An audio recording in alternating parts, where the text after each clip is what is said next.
Greetings, my name is Andreas Dewanto and I'm a lecturer in School of Mathematics and Science, Singapore Polytechnic.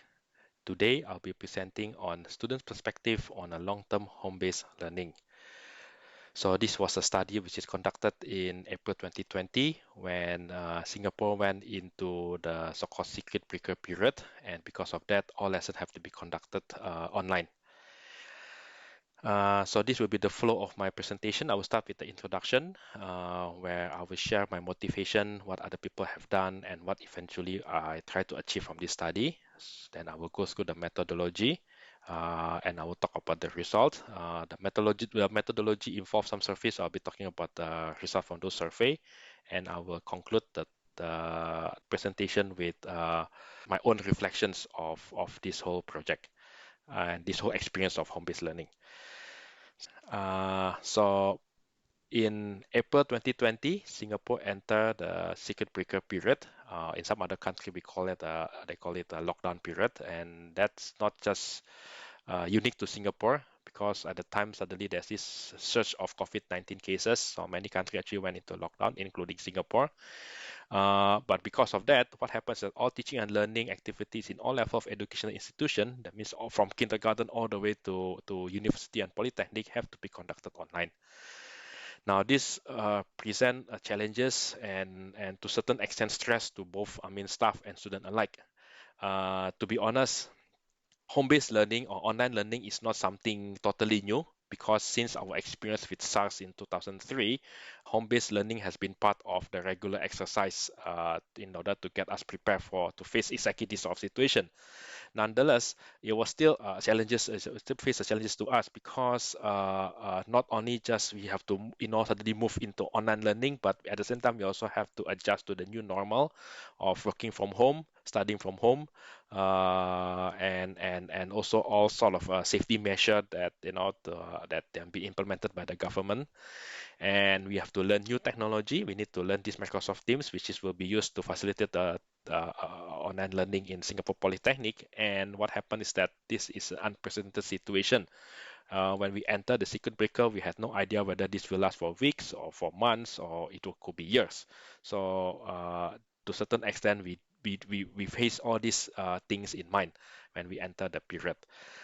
So the study of students' challenges or stress during this period was not something new. Other people should have done this study. So, for example, this Margaret Roth has talked about the various challenges that students face, right? So they can categorize it into matter of accessibility and affordability, flexibility, learning pedagogy, and so on and so forth.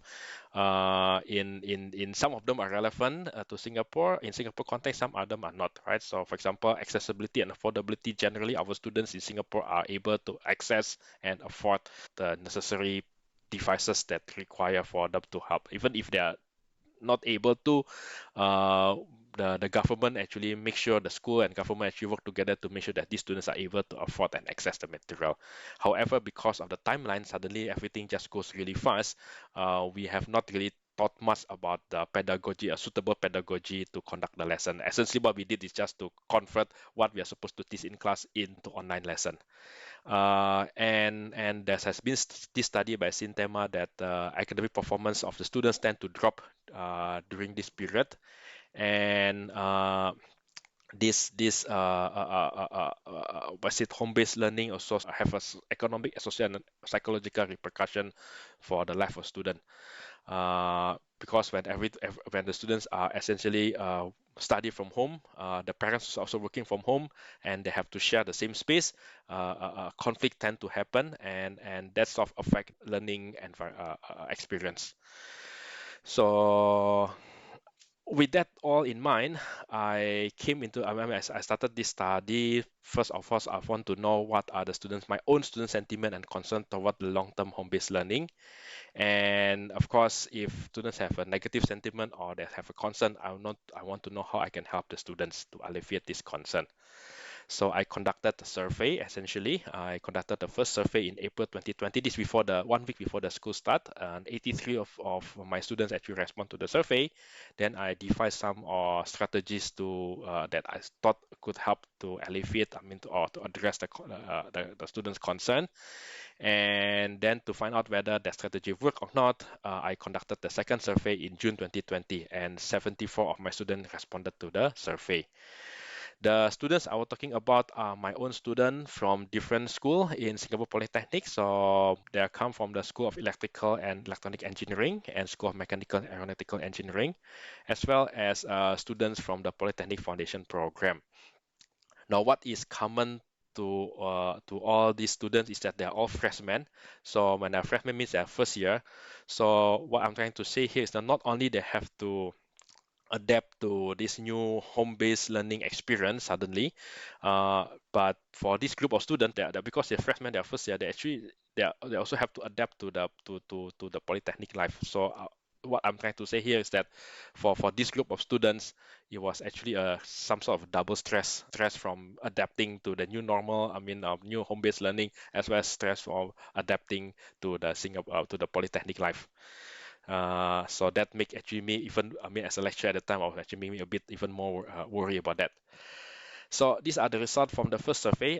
First question is what describe your sentiment toward long-term home-based learning, and you can see this that I set this question something like Likert scale. So from the more negative sentiment toward a more positive. So you can see that majority of the students fall within the orange and the gray, which is a more negative. So you can see that most of students actually feel a bit feel not apprehensive toward the home-based learning. So then I try to find out their concern. I mean, what make them feel apprehensive? And these are the word cloud which I generated using their response. So generally, these are the few points. So first of all, students feel that some of them may have a non-conducive or distractive learning environment at home, because they may have some shared space with their siblings, with their parents, and if they live in the environment which is generally noisy, for example, that of course will affect the study. Students are concerned with technical issue like computer or internet breakdown. Students are concerned with lack of interaction with the lecturer and fellow classmate. This is probably true because, as I said earlier, they are first year student. They're actually looking forward to make new friends when it comes to Polytechnic, but because of this situation, they couldn't do that. Uh, Over here is that student concerned with the difficulty to ask lecturer questions. Uh, Normally, students ask question at the end of the lesson, but they thought that they couldn't do that anymore if the lessons are conducted online. And here are difficulty to understand or follow lecture explanation during the lesson. So again, in the normal context, in the normal circumstances, they will probably just raise the hand if they can't follow my explanation. But they may not may feel they may not be able to do that during the online lesson, and fear of missing out on important information. So this is so I think is a valid concern, because normally in the class I will just tell them either at the beginning or at the end of the class that, hey, for guys, don't forget that you need to submit this and that, or don't forget that we are going to have a test tomorrow, sorry, next following week or something like that. But for students are afraid here that they actually miss that information if I just simply verbally mention that in the online lesson. Okay, so with all this concern in mind, I actually I thought of implementing a few strategies. So first of all is that I try to make the lecture to be as much as possible, as lively, as normal as what I normal, what I normally have done in the normal face-to-face class.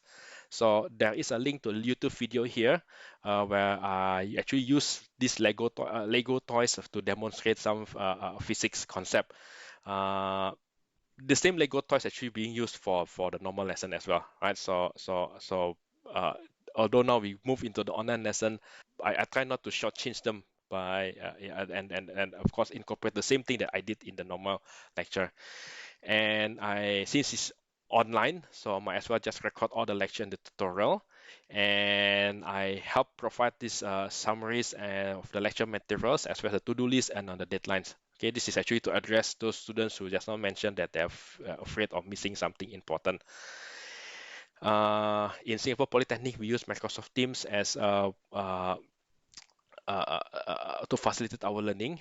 We actually have Microsoft Teams as well as a Blackboard as a learning management system, but I decided that, to avoid students, if I put some materials in Blackboard but not in Microsoft Teams or vice versa, then they may, get confused, right? So what happens is that I just basically copy over whatever I have my material in my Blackboard LMS into Microsoft Teams, and I use Microsoft Teams as a one-stop learning environment, learning management system for me to disseminate information and also for students to submit their work. So everything is all done on Microsoft Teams essentially. And then I set up a class chat group on WhatsApp to make sure that everybody, if I need to announce information, everybody will get. Okay, so I'm not sure about other polytechnic or in other institution, but normally in Singapore Polytechnic, every time we start a class, we also have start the semester. We form a chat group with the students at the beginning of the semester. So with those implementation in I put down. So what happens is I did the survey just now in April 2020, and then from April until June, when I went through the class, I implemented those strategies, and then in the beginning of June, we have a common online test for the students. I mean, that's our end of term test. Then after the test, I conducted the second survey. So the picture on the left, this is the exact pie charts that shown in the first survey. Now, what I want to show next is the second pie chart that come from the second survey, which you can see here that the students are now more positive. You can see that although generally the orange and the gray still dominate the chart, but I can see that we can see here that the blue here now actually occupy a bigger space here, meaning that there are more students who are feeling more confident, moving from, shift from the more negative to a more positive sentiment as far as this home-based learning is concerned. So I then asked what are the possible reason for the shift in the sentiment, and they mentioned here that the lecture video, the recording actually have really helped in terms of, students are able to review, so they are catch up with what they missed earlier. With all the WhatsApp chat group, the Microsoft Teams, my assurance to them that you can always come, contact me. That I